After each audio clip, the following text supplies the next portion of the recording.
Assalamualaikum warahmatullahi wabarakatuh. Perkenalkan, nama saya Enel Mardia. Di sini saya akan menjelaskan tentang variasi siklis.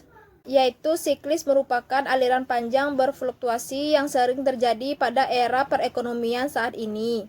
Seperti yang dibahas sebelumnya, sifat siklis ini tidak memiliki komitmen. Akan tetapi, sifat siklis ini dapat mengeliminasi musiman dan tren. Setelah analisis data komponen siklis, musiman, dan tren tercapai, maka di sanalah pola data nilai itu dapat tercapai secara maksimal. Salah satu cara untuk memeriksa pola siklis adalah dengan cara melakukan pembelajaran indikator-indikator bisnis. Baiklah, di sini saya akan menjelaskan tentang 4 indikator-indikator leading yang dapat dijadikan confident, yaitu yang pertama, indikator leading. Indikator leading ini mampu mengantisipasi titik balik arus perekonomian. Yang kedua yaitu indikator konsiden. Indikator konsiden ini yaitu dapat mengukur apa yang sering terjadi di dalam perekonomian ini yang sedang berjalan.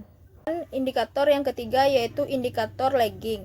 Indikator lagging ini adalah cenderung yang sering tertinggal dari berbagai negara, yaitu mau melakukan penaikan atau penurunannya. Akan menjelaskan tentang komponen variasi musiman, di mana gerakan musiman atau seasonal movement merupakan gerakan yang teratur, artinya naik turunnya terjadi pada waktu-waktu yang sama.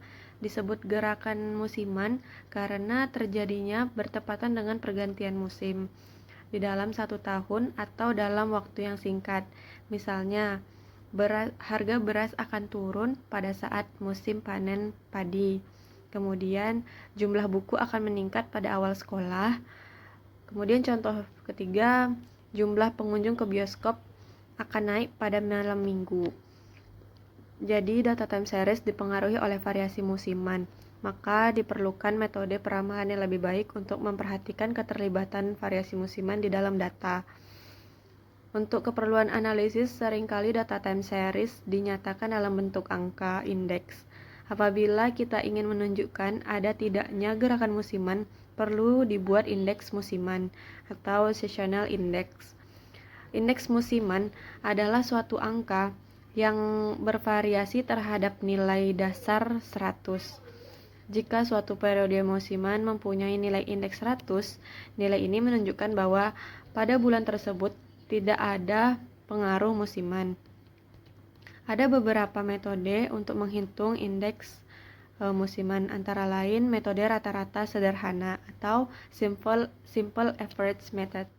Baiklah, saya Syukur Putra akan melanjutkan materi tentang peramalan musiman. Pada peramalan time series musiman, proses dekomposisi dapat digunakan. Pola musiman merupakan pola permintaan yang bergerak bebas dan muncul secara periodik dalam jangka pendek serta berulang. Menurut Bell dan Hilmer, ada 3 untuk mengidentifikasi data musiman. Yang pertama, penyesuaian musiman memenuhi perbandingan yang dapat dipercaya dari nilai-nilai pada titik berbeda. Yang kedua, hal ini lebih mudah untuk memahami hubungan antara variabel perekonomian atau bisnis setelah faktor komplikasi atau rumit pada musiman sudah dihilangkan dari datanya. Yang ketiga, penyesuaian musiman mungkin menjadi elemen penting dalam menghasilkan peramalan nilai masa depan jangka pendek dari time series. Dan menurut Bell dan Hilmer, menyimpulkan bahwa penyesuaian musiman dilakukan untuk menyederhanakan data.